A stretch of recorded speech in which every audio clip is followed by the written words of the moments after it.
We have a very special guest alert because on today's show, we are bringing on one of the best people covering Chargers football right now, ESPN's Kris Rhim, who's coming on to talk about the impact of Jim Harbaugh, new general manager Joe Hortiz, and this bright Chargers future. You are Locked On Chargers, your daily podcast on the Los Angeles Chargers, part of the Locked On Podcast Network, your team every day.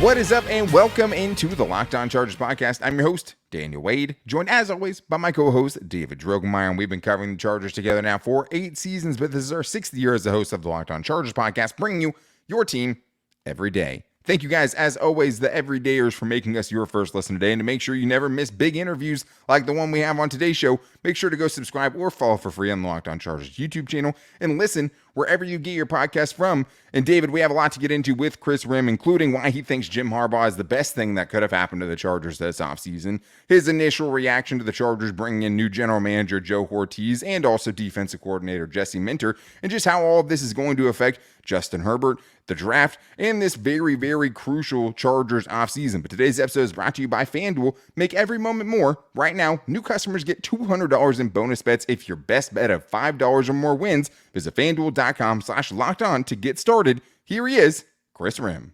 All right, guys, we have a very special guest on today's show because we are bringing in ESPN's Chargers writer Kris Rhim onto the show today, and you can find him on Twitter at KrisRhim1 if you guys want to follow him because he's been putting out stuff like crazy during this Jim Harbaugh Mania. So, Kris, I know it's a busy time for you. Thank you so much for giving us some time today. Yeah, thank you. Glad we could do it. Yeah, no problem, man. I've been super impressed with your work. I mean, if you guys haven't, make sure you go on ESPN and look up the Kris Rhim articles because he's been putting out stuff like crazy and does really, really quality writing over there. So make sure you guys check it out. But, Kris, I mean, there's no place for us to start other than Harbaugh Mania because that is what all Chargers fans want to hear about it right now, and they've let us know as much. I mean, if it's not Jim Harbaugh, they don't care right now. So the Chargers definitely made the biggest splash of the offseason so far by hiring Jim Harbaugh away from Michigan to be their head coach. What do you think it means for the Chargers franchise to be able to land a proven winner like Harbaugh to take over this team?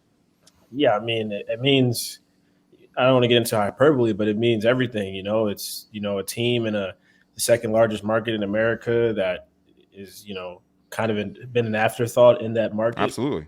And now you have a name for one, and not only just a name, but a name that comes with the charisma attached to that name, right? Like he's going to give you quotes at press conferences. He's going to give you stories. He's a, because I think, having a name matters, but also having someone who is charismatic, who can carry that, more people are going to want to come to games. More media is going to cover this team. There's going to be a lot more interest around the Chargers, more money. You expect more wins. That's ultimately the thing that you want, more wins, right? And you get to pair this quarterback who I think many believe can be, what the best in the league, if not one of the best, if he's not already there already when he's healthy. So, pairing him with a guy like Harbaugh, I think it means everything to, don't want to overstate it, but I'm overstating it.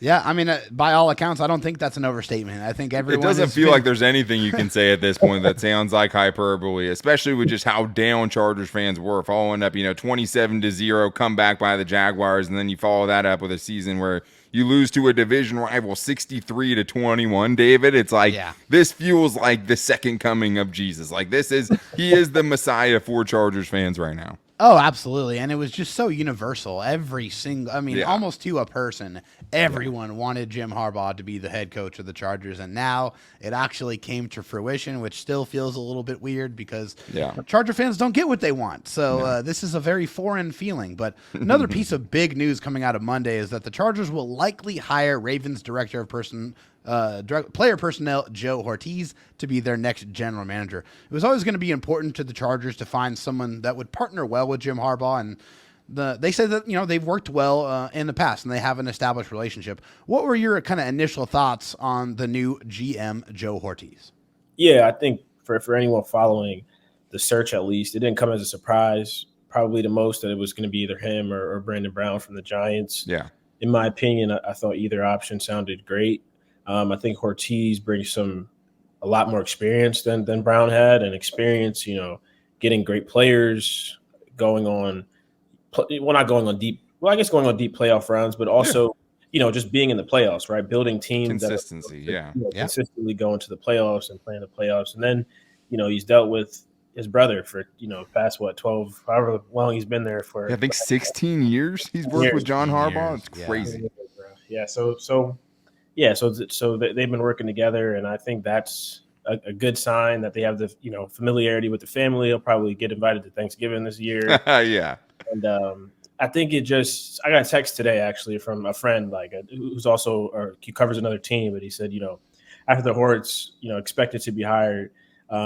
News broke. He texted me like the Chargers appear to be a serious franchise now. He sent me something like that, and I just kind of laughed at the message. But both of the moves, man, they on paper at least they look good. You can't predict anything, but if there are any questions about the Spanoses, there was questions about what they spend for a coach, or why do they never seem to make the decision that seems the most obvious or makes the most sense? Right. And you can say it took them forever to do it, but they're doing it now.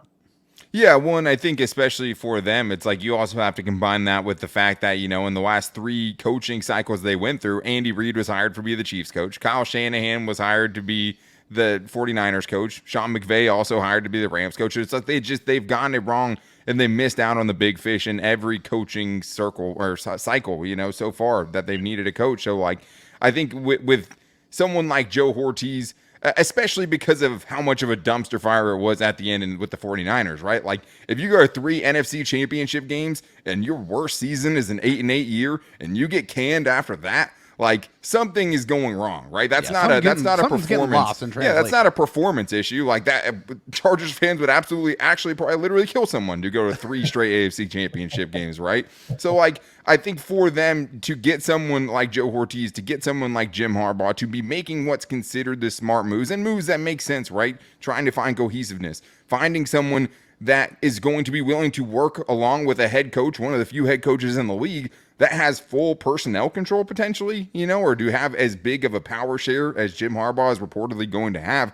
I think that was hugely important, especially so you make it so it doesn't end up like it did with the 49ers, where you're getting rid of them after an 8-8 season, and the Chargers have only finished better than 500 a handful of times in the Tom Telesco era. So it shows you the differences between serious and unserious franchises, if you will. But the biggest benefactor of this move has to be Justin Herbert, because when you look at Jim Harbaugh's track record, he's helped improve every single quarterback that he's worked with, and in a large part has really elevated guys who weren't doing much else outside of when they worked with Jim Harbaugh, right? Whether it's, Colin Kaepernick or Alex Smith or, Andrew Luck, I'm sure was going to be great kind of regardless, but even the Josh Johnsons and even the J.J. McCarthys of the world, right? So, Herbert now has a coach that is worthy of his talent. But do you think that the addition of Jim Harbaugh also kind of brings a new level of pressure and expectations, because it's nobody's blaming the coach now? Right. Yeah, I think it brings a new level of – it definitely brings a new level of pressure and expectations, but I think it brings it for everybody, right? It definitely brings it for Herbert. Across the board, sure. And the pressure's already been there for him. Yeah. But ultimately the buck is going to stop, with the quarterback and the coach always. It's always going to fall on those people. But especially in this scenario, when you got the highest paid player in franchise history, you got this, top coach that you brought in. You're trying to. There's all eyes are going to be on the Chargers. This isn't when they hired, Brandon Staley, or this isn't, Atlanta with Raheem Morris. This isn't any other hire in this cycle. This is the guy, the quarterback. This is LA. Everybody's going to be watching, and so there's for sure pressure. And added pressure on Herbert and Harbaugh for sure. But I think it's in tandem. I wouldn't say that one has more pressure than the other. Sure. I think it's pretty even there. And I think when you're talking about that pressure, you're bringing in somebody that has met the moment pretty much everywhere that he's been, and also is just coming off of a college national championship. And so I think pressure is not something that scares Jim Harbaugh. I think that's something he embraces, and that, he knows that he's the right man to kind of handle that. But we have so much more good stuff to get into with Kris Rhim, so stay right there. We're getting into that coming up right after this. First, I need to tell you guys, though, happy Super Bowl to all who celebrate from FanDuel, America's #1 sportsbook, because if you're like me, Super Bowl Sunday is all about scoring the best seat on the couch, grabbing your favorite football snacks, and placing some super bets. And to me, it starts and ends when I decide which Super Bowl party I'm going to go to by who is going to be serving up the best food. But the next thing after that is where can I find the best place to place my bets on Super Bowl Sunday, the last football day of the season. And FanDuel has so many ways for you to end the season with a W or 2 or 3. Not only can you find ways to win all over the place on FanDuel, but you can also bet on who is going to win Super Bowl 58. But FanDuel also has bets for which players will score a touchdown. That's where I usually go.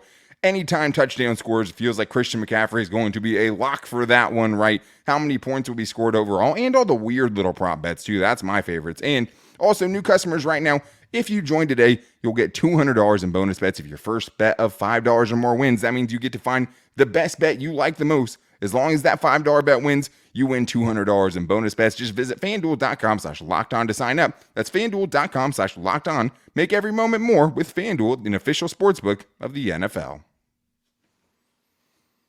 Coming with Jim Harbaugh, reportedly is going to be defensive coordinator Jesse Minter, who is probably going to come and serve with the Chargers in that same capacity. He was awesome with the Wolverines in 2023, but how big of an addition could that be for a defense that really never met expectations under Brandon Staley?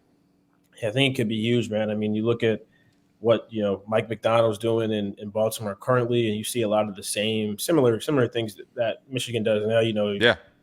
With how they run those sim pressures, or how they get after QBs, and how they stop the run, and how they win at the line of scrimmage. It's a lot of the similar stuff, and I would just say, just look over at Baltimore. You should get excited about what Jesse Minter might bring to the Chargers.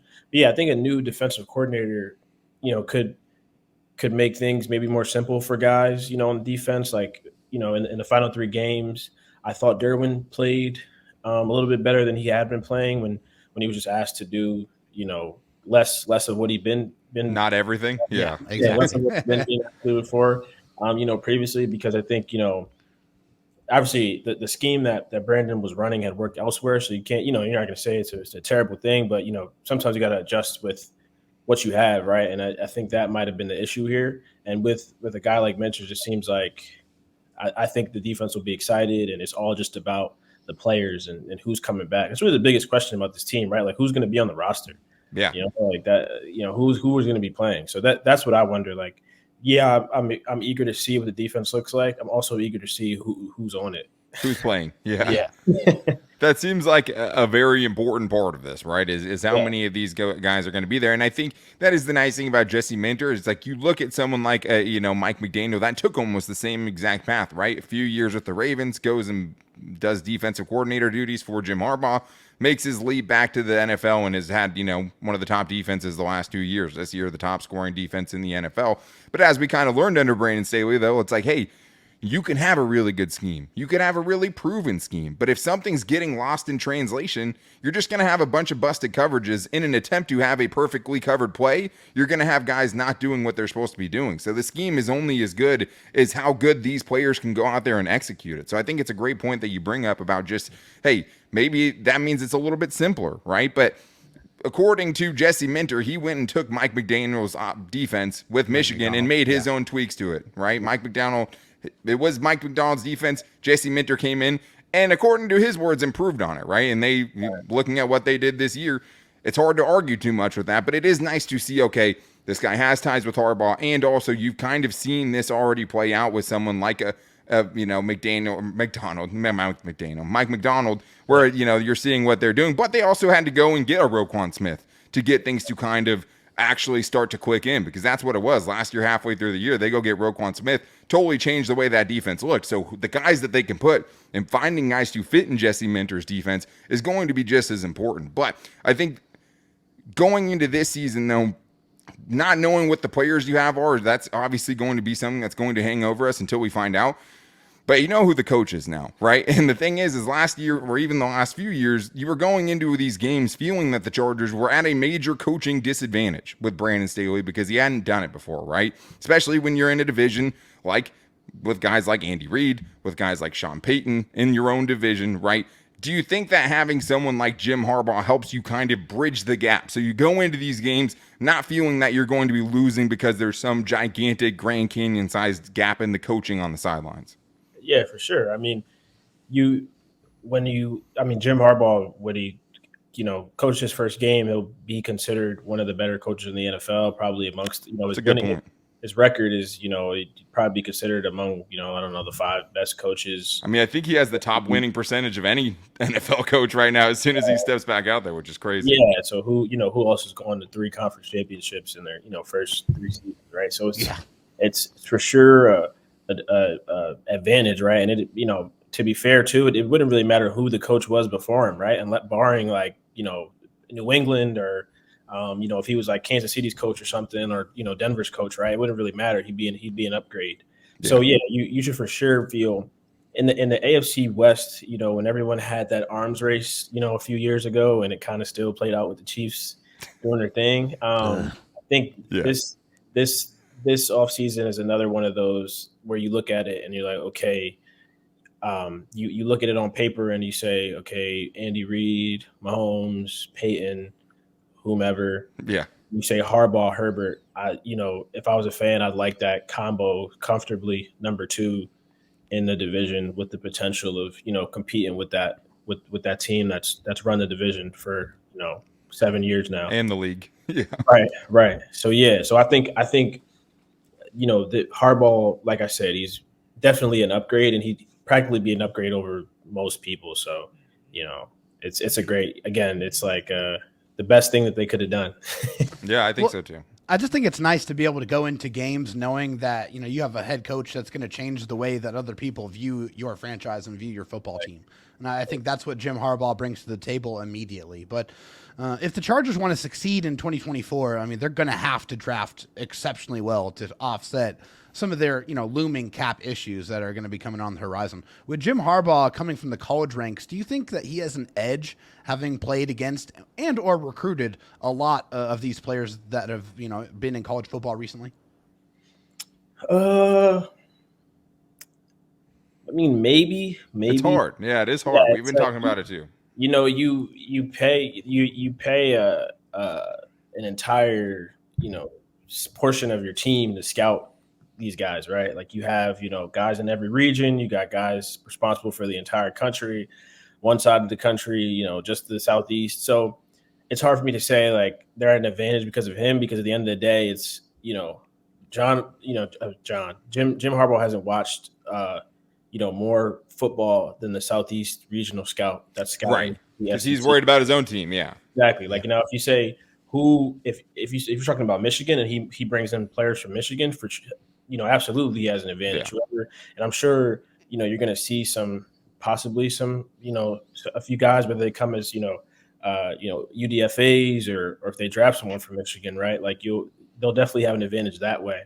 But as far as like the whole college prospect, I wouldn't say there's much of an advantage there. I would say with Michigan and maybe in the Big Ten, he has someone like a little bit of an advantage, but these guys pay, their scouts to do this stuff. And those guys know, a lot more than the coaches, because they're trying to coach their team. Right. And they're scouting the team that week, and then they're scouting the next team the next week. So that's what I would view it on that. Yeah, I think, if you're talking about Michigan or even talking about Big Ten guys that maybe he scouted, 2 or 3 times during the course of their career in the Big Ten, something like that, you probably have it. But I think where the advantage lies is just the connections that you've made at the collegiate level in finding out about these players off the field. I think that's honestly where the biggest kind of advantage comes from, because you have such good relationships. You have, at the collegiate level, that you should be able to get pretty good insight into some of the guys that you're going to be taking off the field, right? On the field, these scouts are watching more than any college football head coach has enough time to do by far. So I think that's a great point that you bring up there. But we have more from Kris coming up after this, including what we can expect from Derwin James if he can get back to an all-pro level, and how the Chargers can build a Jim Harbaugh type roster, coming up right after this. First, though, I do need to tell you guys about eBay Motors. Passion, drive, and patience. What brings home the winning trophy is also what keeps your ride or die alive. eBay Motors has everything you need to maintain your vehicle and level it up to peak performance, from superchargers, roof racks, exhaust kits, LED headlights, and more. Whether you're into speed, power, or style, eBay Motors has got you covered. With over 122 million parts for your number one ride or die, you'll always find exactly what you're looking for. And with eBay Guaranteed Fit, your part is guaranteed to fit your ride every time, or your money back. And as Chargers fans, I know you can like a guarantee because they don't have many. But with eBay Motors, you're burning rubber, not cash. With all the parts you need at the prices you want, it's easy to turn your car into the MVP and bring home that win. Keep your ride or die alive at ebaymotors.com. Eligible items only. Exclusions apply. eBay Guaranteed Fit only available to U.S. customers. With the draft coming up, one of the biggest debates that's going to rage during this draft season, it's going to be a lot like what happened with the Bengals a couple of years ago, right? It was, hey, do you take Penei Sewell with your first pick in the draft, or do you take someone like Ja'Marr Chase? Do you get the weapon for Justin Herbert, right? Or do you find protection for Justin Herbert with that 5th overall pick? So I think that's going to happen. We're already seeing it start to go right now. But do you think bringing in a guy like Harbaugh makes it more likely potentially we see someone that plays in the trenches as opposed to maybe like a flashy skill player? Man, I don't. That's a good question, but I probably should have been more prepared for it. I mean, which is stuff we've been like throwing out there too. Like, hey, will he take an offensive lineman just because like that's his brand? He wants to be a trenches football team, or maybe does Brock Bowers make more sense now because he's kind of the middle of both? Yeah, I mean, here's what I would say. I think taking in my eyes, and I think especially if this was the last regime, I think taking a tight end at 5 would have never happened with the last and Telesco and company. And I think the returns on a tight end that high is typically not the best in terms of positional value and what you have to pay guys, right? Agreed. But the Lions are an example of that positional value does not really matter in the draft. So that's what I would say to the Brock Bowers thing. As far as like O-line versus receiver, I think you throw your hands up, right? I think I'm of the position that you win in the trenches. Yeah. The teams that usually go far or that consistently are competitive and consistently, compete usually are good there. And you get a disgruntled wide receiver at some point, and you just get them, right. Like a lot of times, these guys are. You don't hear about too many disgruntled, 30 million, 25 million. Less diva offensive tackles. You know what I mean, right? Like you don't hear about that too much, right? So no, you don't. That's how I think about it. But then you look at Cincinnati, who did it, and they went to the Super Bowl and they almost won it, right? So I'm kind of dancing around the question, and then it's tough here, but yeah. So based off Harbaugh's history, I guess so. It's just a different NFL at the time, right? It's like how much can I look at that and base it off of that? So yeah, I would say if it was me, I think I might go a line. It also depends how the draft board shakes out. Exactly. Such a good wide receiver class too. You might be able to make something shake and get a guy you want later. Those tough, man. What would y'all do? I mean, we've been debating it. I mean, I think if you think you have a chance to pair Justin Herbert for the next 5 years with a generational offensive weapon, I think you do that. But you have to be sold that that's a can't-miss prospect, that you're either getting him his George Kittle / Travis Kelce, or you're getting him his Justin Jefferson or a Ja'Marr Chase. Like, if you think that's who that guy is and you're sold on that, I think you do it. If you're not sold on that, I think you trade back at all costs because it's also a super loaded tackle draft. You build up assets and you go from there and potentially take a tackle or a cornerback. I think if you're staying at 5, though, those game-changing offensive players are only going to be there so long. I think you pull the trigger on that, just in my opinion. For sure. Yeah, I mean, I think I'm right there with Dan on that exact sentiment there. But historically, Jim Harbaugh's teams are known for their physicality, and he definitely builds rosters with very blue-collar type of players. We know that the Chargers will have to find a way to get some of these big contracts off the books, but do you think that this is going to be a major overhaul for the roster this year? Major overhaul. I mean, I don't know, man. There's just that big 4 for one, right? And Mike Williams, Joey Bosa, Keenan Allen, Khalil Mack, who something's got to happen there with Yeah. the cap hits, what they make. It's not feasible for all of them to be back as their contracts are right now. So for one, things have to happen there. But, at the end of the season, I was looking at the roster and looking around and trying to figure out how many people are for sure going to be back next year, right? And I didn't get that many. Yeah, man. It feels like it go a lot of different directions. Yeah, so it really could be a facelift, right? But when I was talking about this elsewhere, I think I don't want to call it a rebuild, but when you're, trying to create retooling, something like that. Your own culture, you're building your thing now. You also want to have people a part of that have like, institutional knowledge or that are leaders in the locker room, right? And when I think about that, it's like Keenan and Khalil are really, not only cornerstones for the franchise. When you talk about Keenan, right? He's been here forever, from San Diego to LA, from Philip, Justin Herbert, everything in between. And he's still good. Like he's not. Most importantly, very. So, if you believe he's going to decline, or when you look at the numbers, the age, maybe he is, right. But when you're weighing a team, it's not like Madden, right? And how much is, how good he is now, the potential he might decline in a few years, plus the institutional knowledge he has, the leadership he has, and how he can help, turn this thing around quickly by being there. Matter in a decision of keeping him or moving him, right? Like him and Khalil, the same way. Khalil hasn't been here forever, but everyone respects Khalil, right? Instant respect. He's the guy on defense. Him and Derwin, they're very respected, and when he speaks, people listen, right? So I think those cornerstones are important when you're trying to build something new. Yeah. And I think that they try to make something work with those guys, specifically with Keenan. But there's also the lure of these guys are coming off great seasons. What if I could get like a second or something? Sure. Like those are also your best trade assets, even though they're the guys you most want back, right? Yeah. I think. Yeah. And they're like 30, 32, 31, maybe I could get something back. That's very attractive, especially on that roster. So answer your question. I think this roster is going to look very different next year. And I can't, I don't know if I could get to like 15 people. I'm, certain for sure that they'll be back. Right. So we could for sure see, maybe a big change. Yeah, and it's not just the guys they have to let go, right? It's the inability to bring back a lot of the guys they have heading into free agency, because of just like what the cap situation looks like right now. We don't know how much they're going to be able to open up. But I am glad, and we'll get you out on this one, that you brought up Derwin James, because he did have a down season this year, but he was mostly healthy for the most part and has been over the last couple of seasons. No big chunks of games missed. But how important do you think it is for this next defensive regime, knowing what the Chargers have invested in Derwin James, for them to get him playing at or at least close to that All-Pro level again? Yeah, I mean, it's paramount, man. It's at its most basic,